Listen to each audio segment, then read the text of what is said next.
All right, welcome everyone to Pardons and Pathways, how to apply for a pardon and increase access to better career opportunities. My name's Chrissy Klinger, and I have some special guests with me today that you'll hear from in a little bit. We have Eric Bain, Toby Oxlum, and Akeem Sims. So we're going to get started today by just remembering that these workshops are meant for a variety of people, and that we bring lots of different perspectives into this space and our different knowledges and experience. So we're going to review career pathways and then discuss pardon process. We'll then explore some pardon resources and explore career resources as well. So all of those resources will be on a web page that you can access in one spot. And I thought it would be interesting to start off with some statistics. So again, we're talking about career pathways. We're talking about how the pardon process might be helpful for individuals that are touched by the justice system. And so the first statistic is around the number of people with criminal records. And right now in America, we have roughly the same number of people with criminal records as having four-year college degrees. We also see that nearly half of all Black males and almost 40% of white males are arrested by the age of 23. About 1 in 3 adults in America has a criminal record. And finally, 27% of formerly incarcerated individuals in America are unemployed. So when we're thinking about those statistics, we're realizing that many individuals that we work with in our Pennsylvania career links and across Pennsylvania have barriers to not only getting a job and keeping a job, but progressing along a true career pathway. So when we talk about a job, it sort of helps to think of a job as an acronym that means just over broke. So if you've ever seen those word games, here's just a little picture of just over broke. That's a job. It gets us started, but we really need a full career pathway, and we need opportunities to be able to progress to better jobs, better occupations, and move along over the course of our career. And so when we're thinking about getting beyond just getting a job, we need to think about what our personal strengths are. And then we need help and support most times to figure out what additional skills or education might be needed to help us get closer to our long-term workforce goals, help us stay in the workforce, progress in the workforce, and provide for ourselves and our families. So one of the ways that we can start to have a better understanding about ourselves and what we want long-term is to look at our work values. So I'm going to quickly switch over to a work values worksheet. And again, these resources are available for download, but it's important that each person thinks about their personal work values when they're doing career exploration and planning out a career pathway, so that when they are planning their next steps, they're finding something that's a good fit. And it is helpful to look at these job values at different times in your life. So for example, maybe right now you have young children, and so the work hours or the safety of the workplace might be a high priority for you right now. And then maybe later in your life, the work hours won't be as high of a priority for you, and maybe you're more concerned with job security or retirement benefits. So this is just a self-assessment. There's no right or wrong answers. It's just for you to be able to figure out what's most important to you, and then to use this to help you compare to different types of occupations along a career pathway that you're looking to build.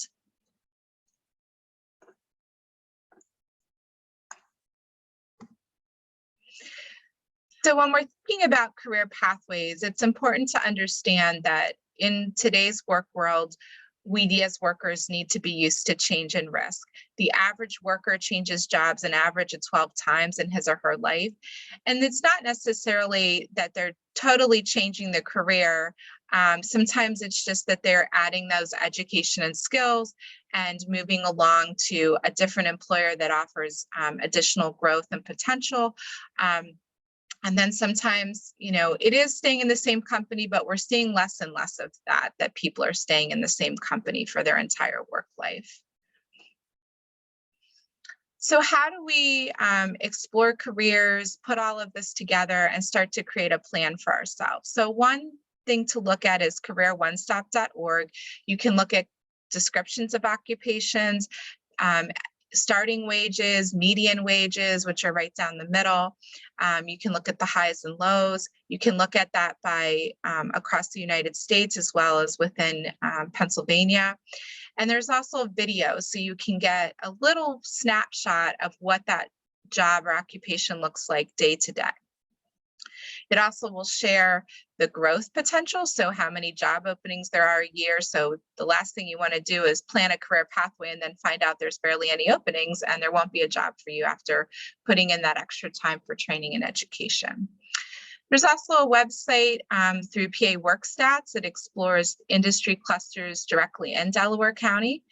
And then finally, once you get some ideas about what you might want to build as your career pathway, it's really important to talk to people that do those types of occupations or that have been in the workforce for a long time, have done multiple careers that you might be thinking about, that they can really explain to you how they got to their current position or how they're working their way up to positions that you're interested in. So I'll switch screens again quickly to just show what these resources look like. And again, these will be available on the website. So the Career One Stop, here you'll see where you can put in the search box, which occupations you're interested in. You can, again, narrow things down by your city and state and get lots of information. The WorkStats site, here you'll notice the different industry clusters or industry sectors. We hear both of those terms used in workforce. So when you click on these, then you will get a career poster highlighting some of the entry-level jobs. And then if you move on to some additional training, this is the next step and the third step.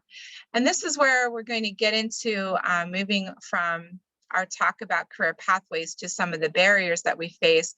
As we look to move into some of these further careers, the credentials and the requirements might create some barriers for some individuals. So we'll talk about that in a moment.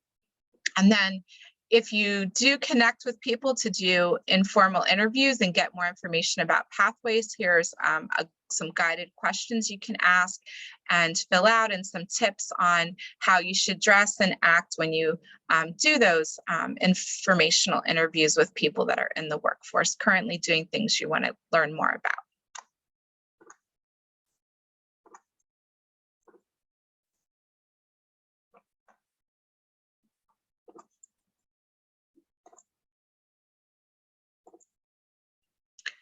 So we think about what we want to do. We maybe do some activities to help us make a plan.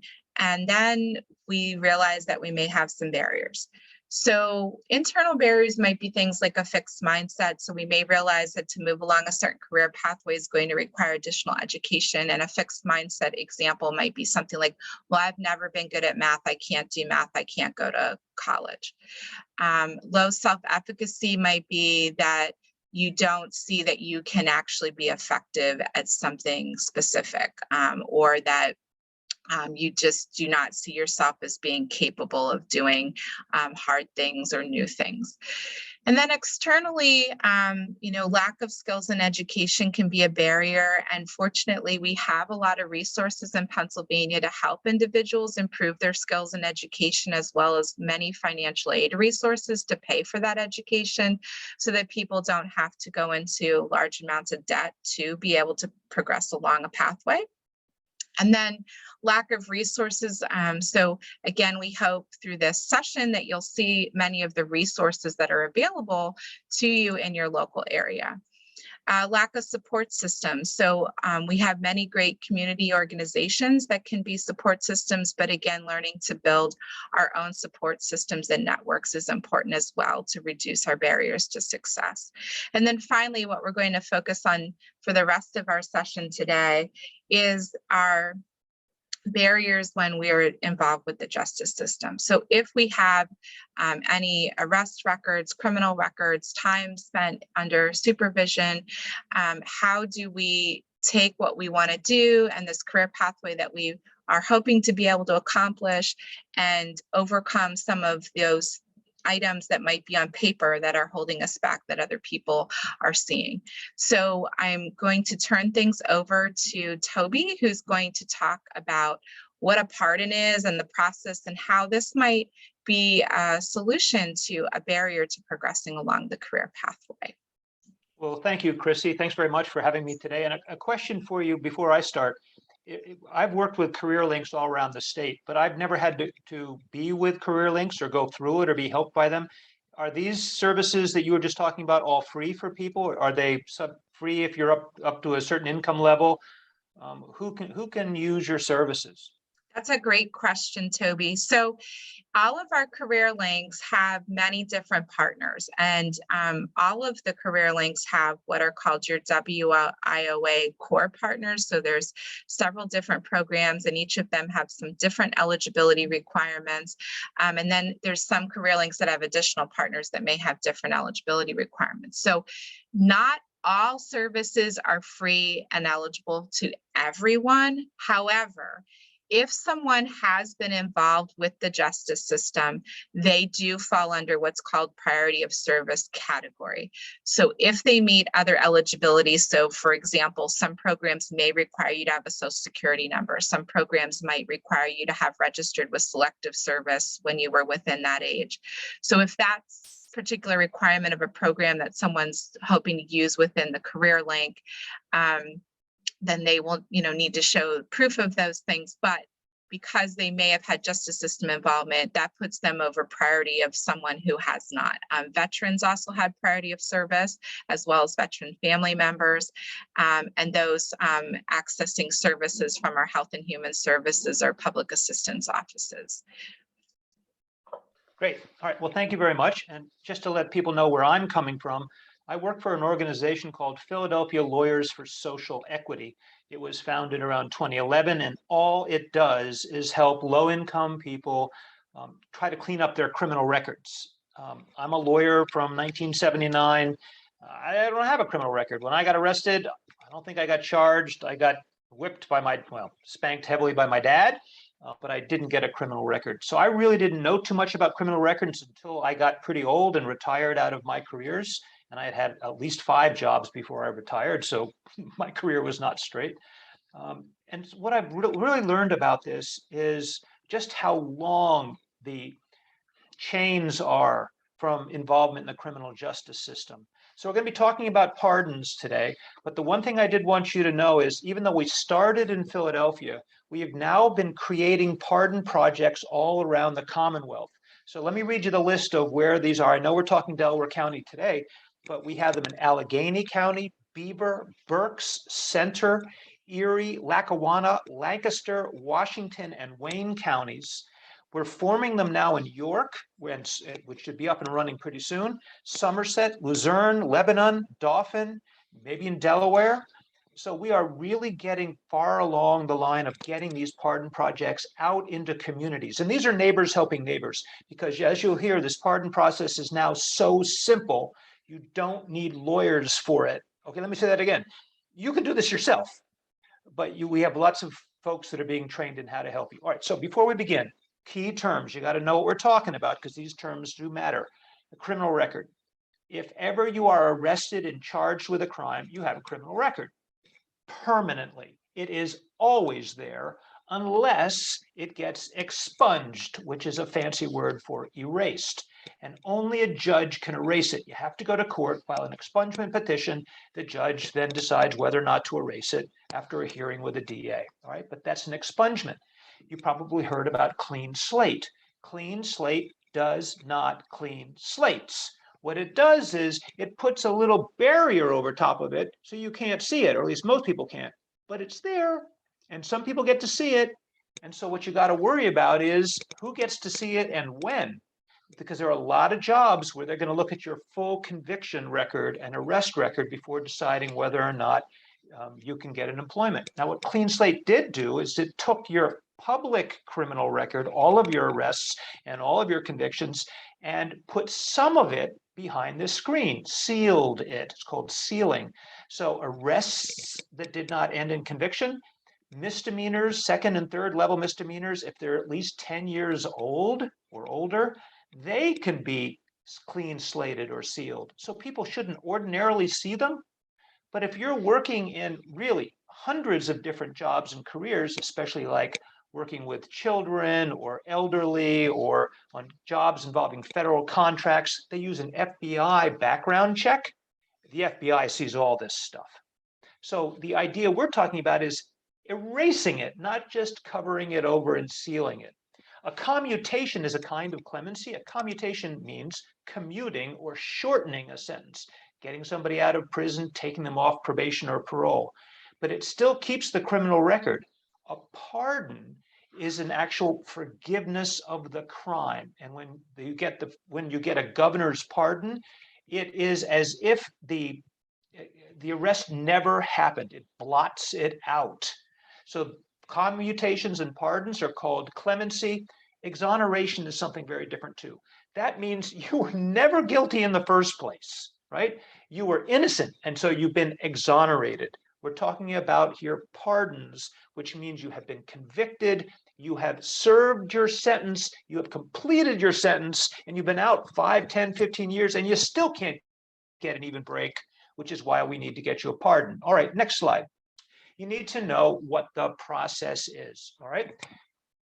Judges can expunge arrests that didn't end in convictions and summary offenses if you haven't been arrested again in 5 years. And summary offenses like public intoxication or public urination, small ones, right?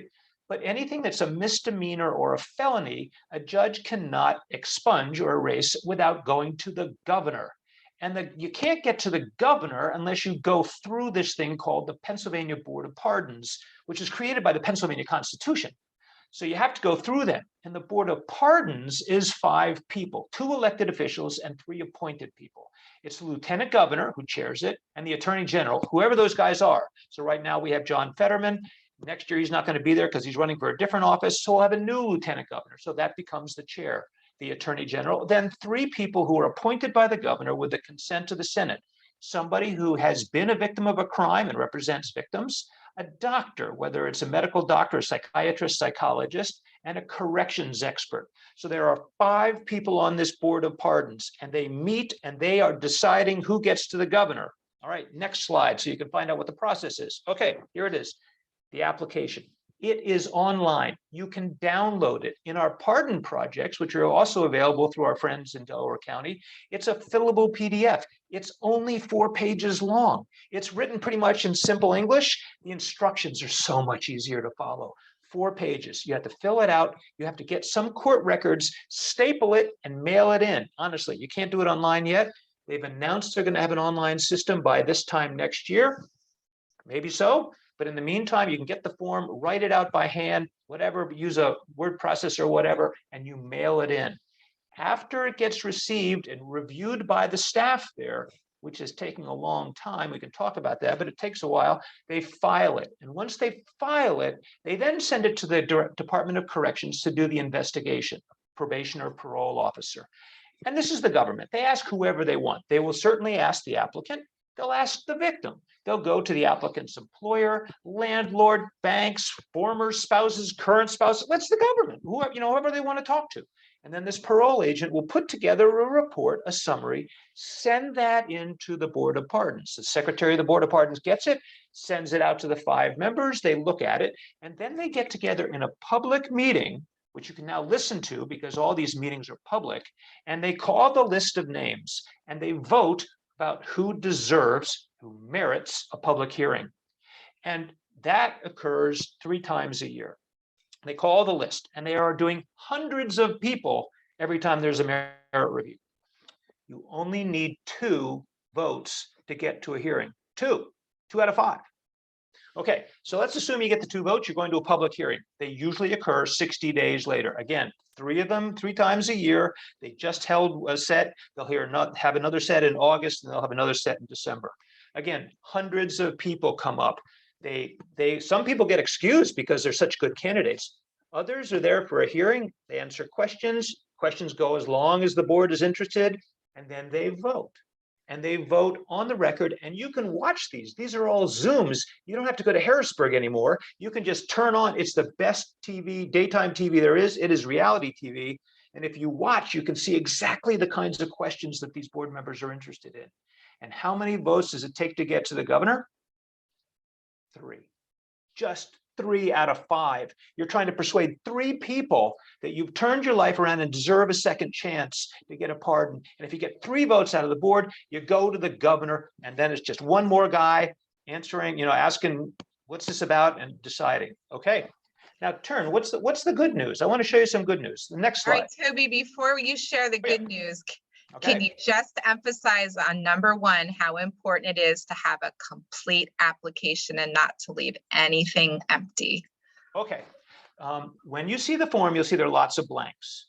And there are lots of blanks that won't apply to you. Do you have a middle name? No. Do you live in an apartment? No. Are you in prison with what's the name of your correctional institution or your prisoner or a parole number? No, no, no. You have to fill in every one of those blanks, NA. And there's a whole section where who your representative is. And if you're not being represented by a lawyer, you'd probably check no and go to the next section. No, fill it in with somebody who knows how to find you if the probation or parole officer can't. Your backup information. And then there's a box for you to check friend or family. But that way you're putting everything in. The other parts of there's only two other parts of the whole application. One says, what were you doing when you got caught, and how did the police come to arrest you for any of these crimes you've been convicted of?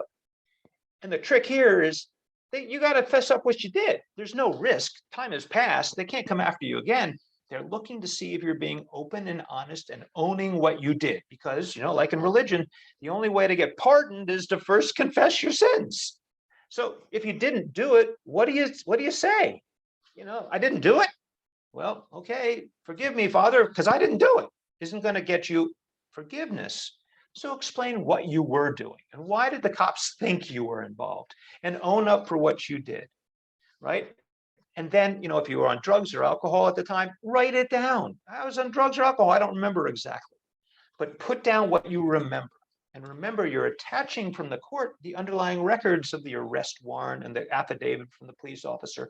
So they're going to check what the cop was saying at the time and what the judge found at the time to what you're saying today. And you want to make sure that the stories don't conflict, because if they're conflicting, it'll take longer. And then the last part of the whole application was called an optional personal essay. Optional. And most people would say, well, if it's optional, I'm not going to do it. And what you ought to understand is this is the only part of the whole application that makes any difference, because this is your chance to put down in writing who you are today, where you're going tomorrow, why you can't get there because of your past, why you deserve a second chance, and this is really important for at least 2 out of the 5 votes that are there now, what are you doing to help other people?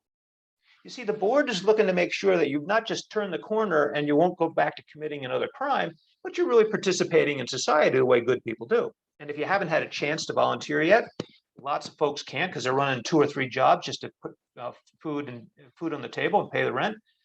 Find some way to do it. Toys for Tots, Thanksgiving turkey drive, whatever you can, just have a little bit. Now, you don't need it at the time you apply. You just want to make sure that it's there when they interview you. So those are the things you're talking about in the application. It's not hard, but these pardon coaches, the people we're teaching around the state how to help you, they have a really good sense of this. And I know that Eric Bain, who's with the city, he's done several of these, been to several trainings, and there are resources that you can get to. So now the good news, it is only 4 pages long. It is free. Lawyers are not necessary. It's down to 2.5 years, but 1 year if your only crime was marijuana. And that's the trick, right? You got 2.5 years. You can do some good stuff. You can keep getting better. Just don't get arrested and convicted of anything else, because then you're going to fall right off the track. The hearings are held by Zoom. You don't have to go to governor, and you only need the 3 votes to get to the governor. So now how about some really good news? 87%, almost 9 out of 10 of the people going before the Board of Pardons are getting recommended. 87 out of 100 are getting recommended to the governor, and the governor is signing 98% of them. And if you get pardoned by the governor, the judge has to erase your record. I mean, those odds are pretty good. So it is worth it for everybody to get a copy of this application. Do your best to write it out yourself. Go online and see some of the videos. If you don't have a coach, look for a pardon project to get a coach And then you can really be helped, because that really is the amazing opportunity that's going on here. Okay, so who succeeds? Look at these numbers. And it's really pretty hard to see. Nonviolent, non-drug related, 79% of them end up with a pardon. Drug related and nonviolent, 91%. Isn't that interesting? 91% if it was drug related. Well, that's because after 10 years, if you're not on drugs or alcohol anymore, the board knows you're not going to commit another crime. So those are really pretty good number. Now, if it was violence, it gets much less. If it's violence and non-drug related, 73%, drug related and violent, down to 61%. But the numbers for people who weren't involved in violence, much higher. And the investigation into your past is much less, and it takes less time to get there. So there's so much success, especially if you've been without being convicted for 10 years since you finished your sentence. So that's really good. Okay, next slide. What is the Board of Pardon looking for? Well, we've already talked about it. They're really making sure that you've been out there, not under probation or parole, not being threatened with being yanked back into prison. No probation, parole for 5 years. Now, that's for most crimes. If your crime involved sex or violence against somebody else, they really are not being terribly helpful unless you've been 10 years without being convicted again. If your crime involved drug or alcohol, they want to make sure you've been clean and sober for 5 years. And if not entirely clean and sober, that you haven't had any other problems. They do check your driving record. So if you have any DUIs, and that's going to throw you right off the fast track. So you have to be really careful as you're applying that you don't get caught for doing something that you know the board is not going to look kindly on. They want to have independent confirmation that you've changed. Okay, what does that mean? Well, you can write the application and send it yourself. But how much better is it if you can get your boss, somebody at work, to write a letter about how good you've been, or a record of promotions, or that you've gone back and gotten your GED or your associate's degree? Akeem's going to be talking about what he did. He's done amazing things. And you're building up a packet of information. In colleges, they call them portfolios, putting things in a file, and you're making copies and sending them in.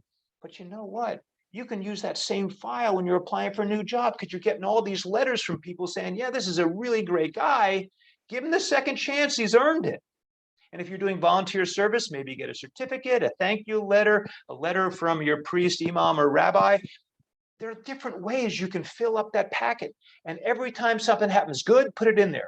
And every time you get told no because you're a convicted felon, put that in there too, because that proves to the board you can't do what your potential is because of history's holding you back.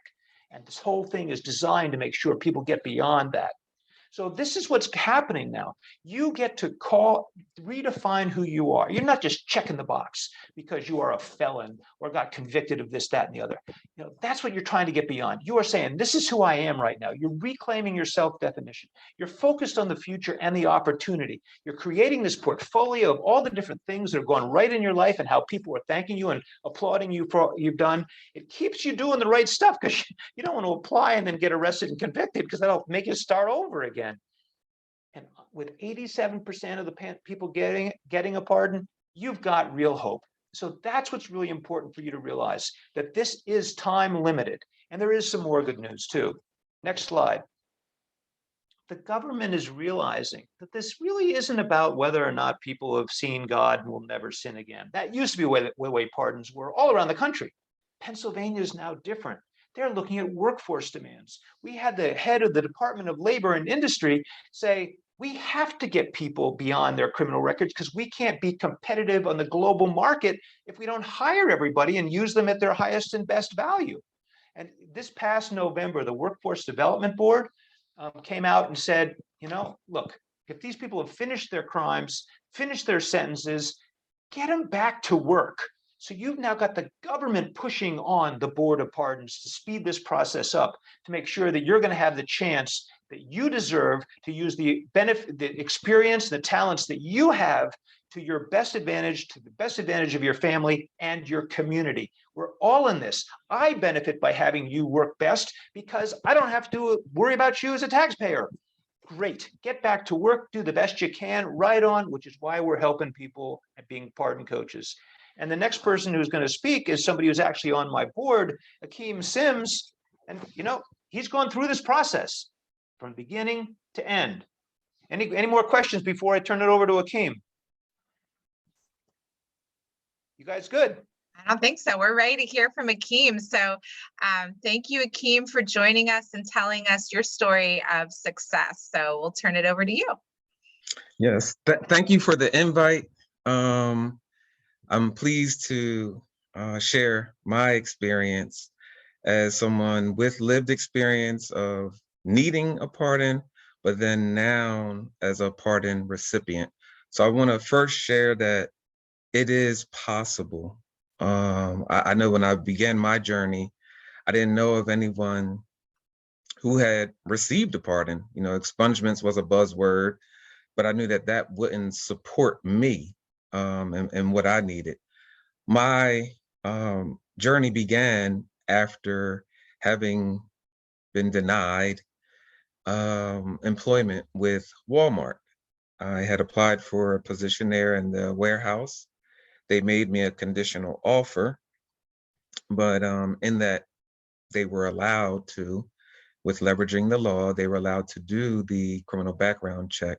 And in doing the criminal background check, they sent me a letter of adverse action, stating that because of my record, they couldn't hire me. And I noticed Toby had mentioned including that as part of your pardon application. I would definitely encourage people to do that if you have those, to save those and include that.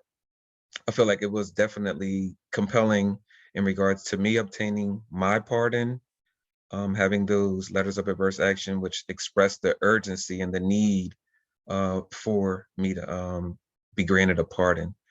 But back to the road to success, I actually was introduced to the pardons by my sister.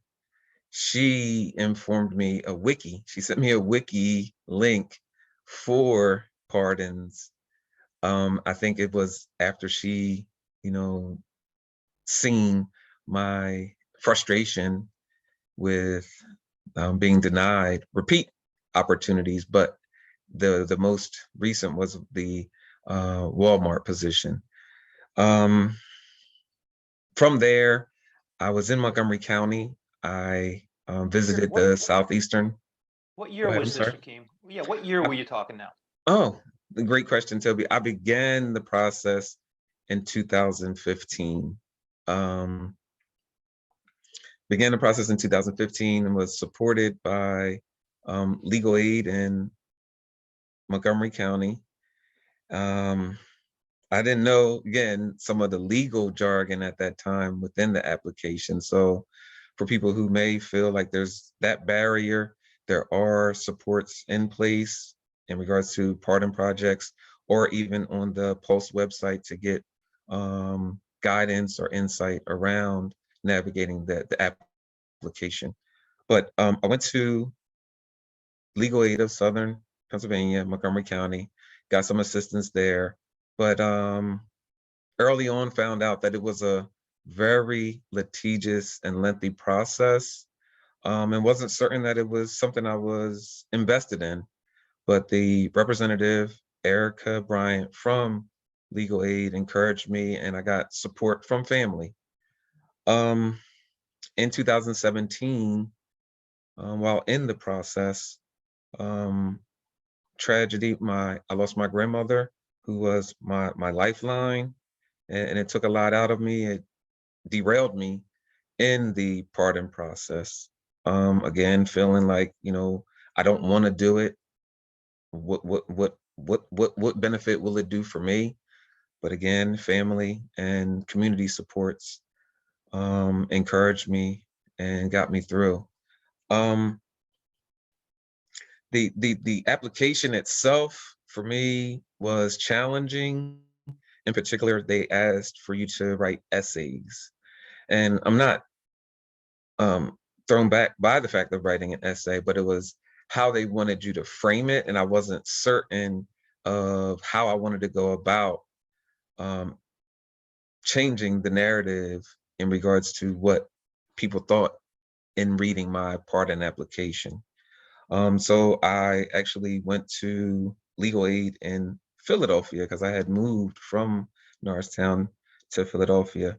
And they directed me to some students at Penn Law. So there are various resources for people to get support. You do not need an attorney. I want to make sure that I stress that once again. You do not need an attorney to complete this process. If you feel as though that's what you would like, and it, you know, gives you some sense of assurance in your application, but I will say you do not need one. So the Penn Law students were supportive in me forming my essays. We would meet at coffee shops or sometimes on campus at Penn Law, and we would kind of draw up outlines as to what I would want included in the essay. And I thought that it was important, and I want to stress this as well, that they helped me in forming it and kind of doing the punctuation and making sure that the grammar was correct. But my voice was what was leading on that. It wasn't them crafting what the verbiage was on my part in application in the essays. I think Toby mentioned it, and I want to again reiterate that it's important that people get the application in. Some of the aspects are optional and you can send them in at a later date, but you want to get the application in itself. It's shorter, yes, it's online. And the essays is probably going to be the most challenging part, but once you get any supports in regards to that, why you need it and what you recall. I think, again, Toby mentioned what you recall from the events. If it wasn't you being guilty or certain aspects of the police report you're not in agreement with, just mention how it was that what was your role in the whole ordeal. I think that that's also important. It's kind of like how you came to be at the wrong place at the wrong time with the wrong people kind of deal. Yes, yes. All right. So Akeem, when did you actually mail yours in? Do you remember? Ooh, I mailed it in, I believe in 2018. It may have been 19, but I believe it was 18. I'm sure, pretty certain now, it was 18. Actually get interviewed by your parole officer. Oh, so getting interviewed by the parole officer did take some time, and that was in, I believe, a year later in 2019. I think it was actually 2020, wasn't it? Oh, 20? Yeah. It may have been. It was some time, and that's the thing. Understand, people, that this is a process.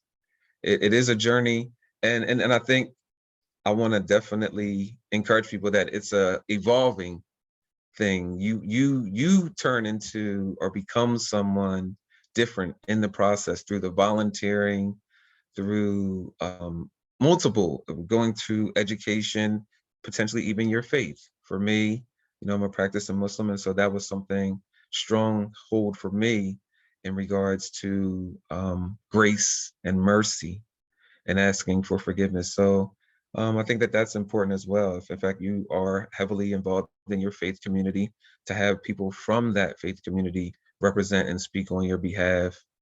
When you were interviewed, like I think it was in February of 2020, when did you come up for your merit review? Do you remember?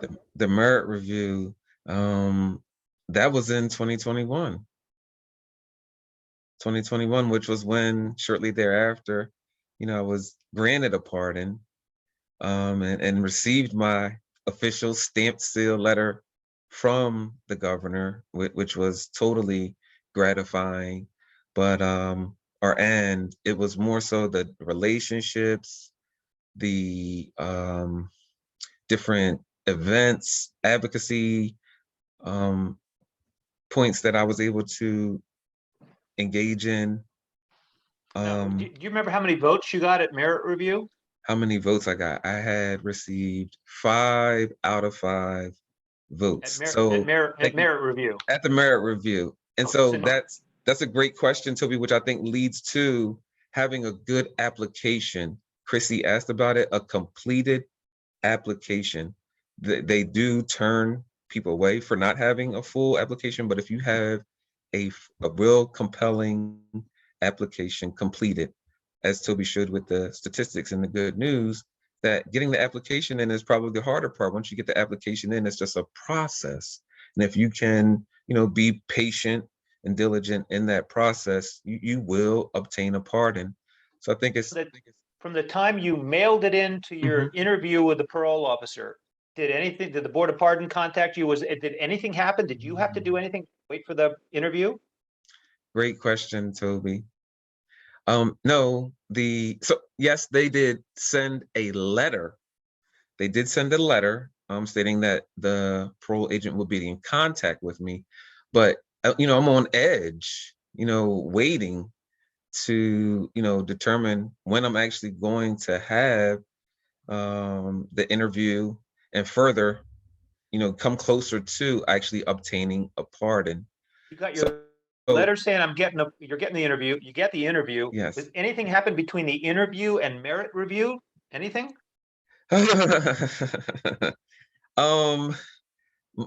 Multiple things happened for me in between time. I went back to school and got a certificate in bookkeeping. I was able to, which I think is important as well, leverage the Fair Chance Hiring Act. I think enough people aren't aware. I don't know if that exists in Delaware County, but in Philadelphia, they have a Fair Chance Hiring that if in fact you are denied a position outside of related to your charges, the employer cannot deny you rights to that employment. So I was able to leverage that and actually land a position at a law firm in Philadelphia, and met some great people there. But the job was only coffee service, right? Hospitality. Yes. You wanted to be a bookkeeper. Yes. Right? And you couldn't get a job as a bookkeeper with a felony drug bust from 2009, right? Yes. Yes. Right. So what happens? You get the pardon. Are you back at the law firm doing coffee service? No, I'm not back at the law firm doing coffee service. I am currently employed at an accounting firm in Plymouth Meeting. Accounting has always been a life goal for me, but I was always, again, denied. And I haven't closed my mindset in regards to exploring the occupational license of being a certified public accountant.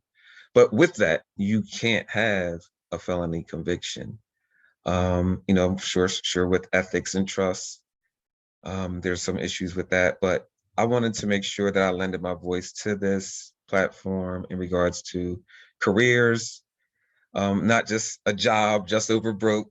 Chrissy, I love that, because this provided me opportunity. I'm not looking for a handout, and I think oftentimes people are misconstrued as looking for a handout. No, I'm just asking for an opportunity to strive to reach my full potential, and the pardon has opened the sky for me. So I just want to go through your ladder because I love it. Yes. 2009, you're dealing drugs in North Philadelphia. Right? Yes. Yes. And then you're going to prison. Then you come out and you can't get a job on the at the loading docket at Walmart, Yes. right? Then you get a job working in a law firm where all you're doing is coffee service. You apply for the pardon, you get the pardon. Now you're on track to be a CPA and a professional. I mean, Yes. unbelievable what you've Yes. accomplished, Akeem. Thank you. Good for you. Good for you. Thank you. Thank you. I don't know if there are any questions, Chrissy or anyone else, or some other points that you guys wanted me to touch on. No, Akeem, I just really Akeem, can I ask you a question? We're both, go ahead, yeah. Are you helping others in this process at the current time, Akeem? Oh, great question, Eric. Thank you.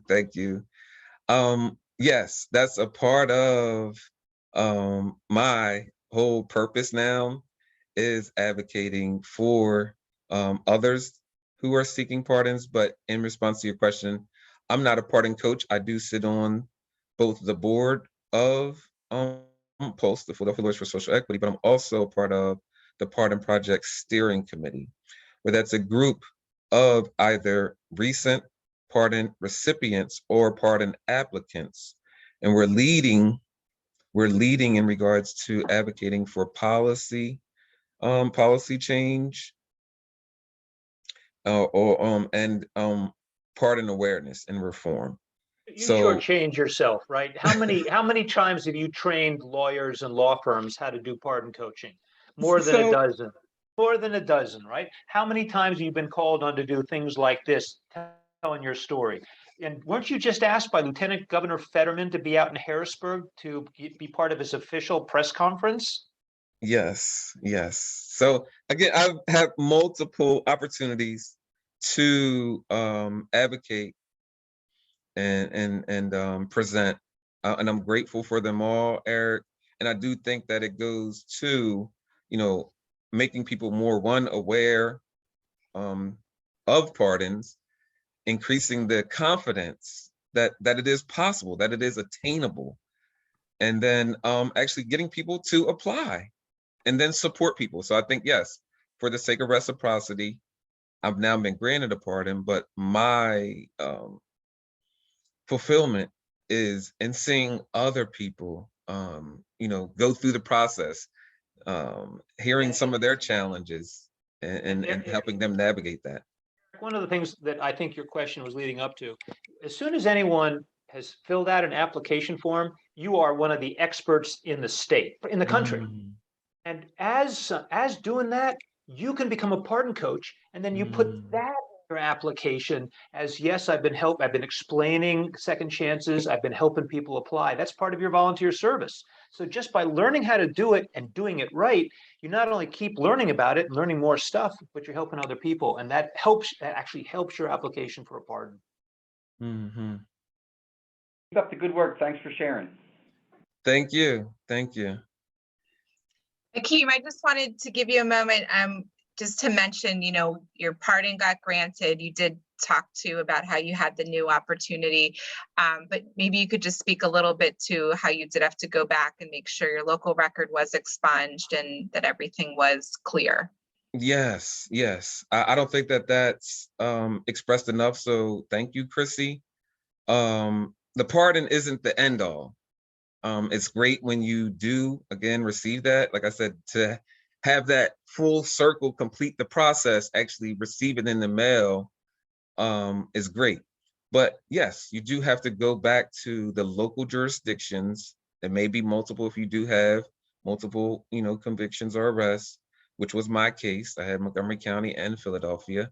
So I had to go back to those local jurisdictions to make sure that the records did get expunged, and then that they also had it cleared from the state police. Having those confirmations that, one, it was through the local jurisdictions, it was expunged, but then also through the state police. And yes, that completes the process. And so don't shortchange yourself or have a misunderstanding or misconception of what the process being complete is. It's only complete once, in fact, you, one, receive your pardon, and then, yes, go back to those local counties to have the record expunged, and then, yes, getting confirmation that the state police have cleared your record. So here's an update, or at least a prediction about what's happening. Having to go back into court is like, why bother? Because the law is the judge has to give an expungement. And right now it costs money, probably $180 to file the petition to get it done. So here's what's happening at the statewide level, because we have so many people seeing this is all about the economy, stupid, and all about jobs and getting people back to work and making families more economically stable.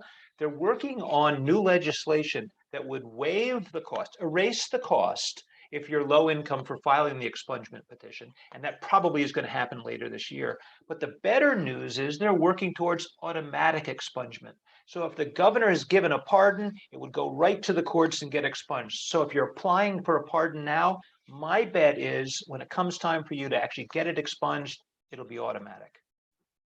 That is great news, Toby. Thank you. All right, so we're going to toss things over to our... Go ahead, Eric. You're I'm sorry, up. Chris. May I add a little personal story regarding the expungement process? We would love for you to Uh, do that. Share stories. That's great. I actually assisted the gentleman with a letter of recommendation with his pardon application several years ago, and he ended up filing it and put it together independently on his own with a little bit of help from myself. He was successfully granted the pardon, and then he went and he asked me to actually help him with the expungement. But I guess I had a little bit too much food on my plate, so I kind of got a little busy, and he ended up filing it on his own. And I was very, I'm glad he got it done. Did a great job, apparently. So it winds up, he gives me a call. We wind up meeting again about 2 weeks ago. And he's asking me, was anything supposed to happen after I filed this paperwork? And I said, yeah, you should have received some communication from the court, et cetera.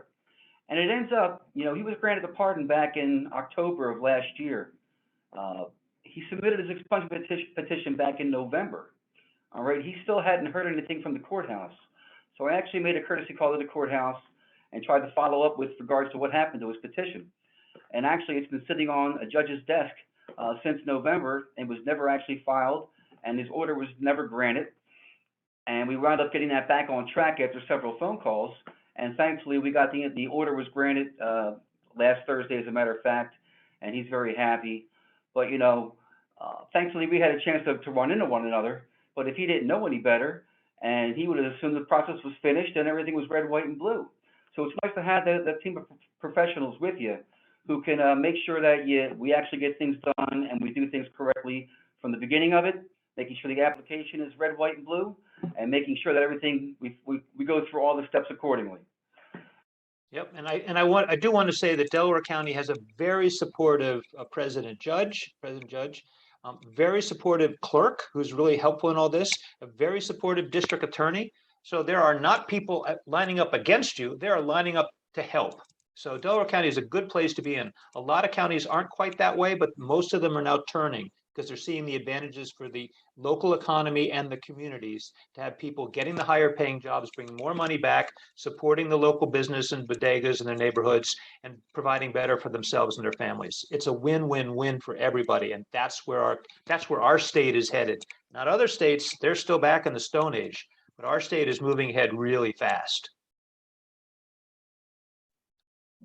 Eric, do you want to talk any more about the great resources that are available in Delaware County? And again, if there's anything else you want to add to your personal experiences being a pardon coach as well. Certainly, I'll touch on the organizations that we're currently displaying there. The Chester Community Coalition is an organization which I am affiliated with. I'm a member of the board, and we've been doing some diligent work trying to help people that have been affected by gun violence here in the community. And they help people from youngsters to adults, individual therapy, family therapy, art therapy, things of that nature.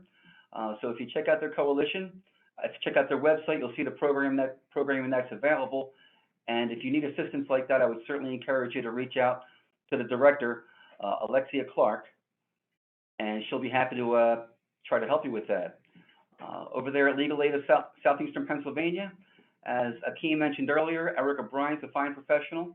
Her and Megan now work together on expungements, and I'm sure there's other people I don't know about, but they do some excellent work, and we work together as well. So if they're trying to help a constituent that may be a little bit over the income qualification line, and they can't assist, then they'll make a referral over to my office, and hopefully we can work it out for that individual.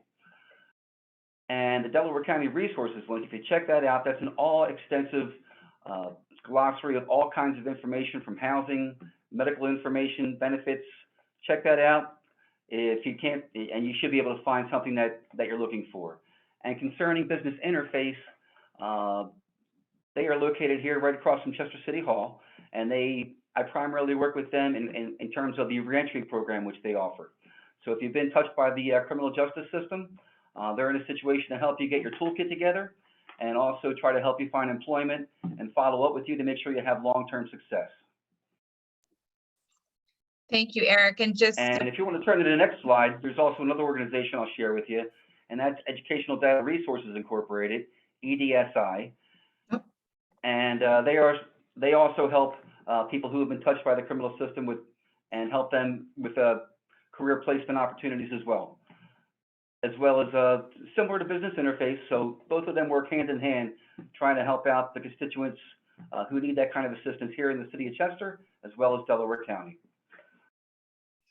Yeah, so Jillian couldn't be here today, but she sent her picture. So if you are able to get into a career link and ask for Jillian and look for her smiling face, she would be happy to help people with overcoming their obstacles and barriers to progressing along that career pathway. We also have some links to some online resources. And again, all of these different websites that we're talking about, we have all of them on one location. So the worksheets that we discussed today are here that people can download and use. All of the different links to those resources and reaching out for those support systems. And again, information, direct phone numbers, emails. So we encourage people to reach out, get the support, and find success. So again, I want to thank all of my wonderful guests for coming on today, sharing their experiences, their expertise. And I think, you know, today's webinar really shows the importance of all of us working together in a community to help each other out, and how much stronger and more productive our communities are and our workplaces when we you know, do this kind of work together. As Akeem mentioned, yes, he could have gone on and downloaded the form and figured it out himself, but he grew so much by having those supports and going through that process. And Eric and Toby and myself can say too, our lives are changed when we meet individuals and help them through these processes and see how their lives are changed and the great work they can do, again, in the community and the workplaces. So thank you all for coming on.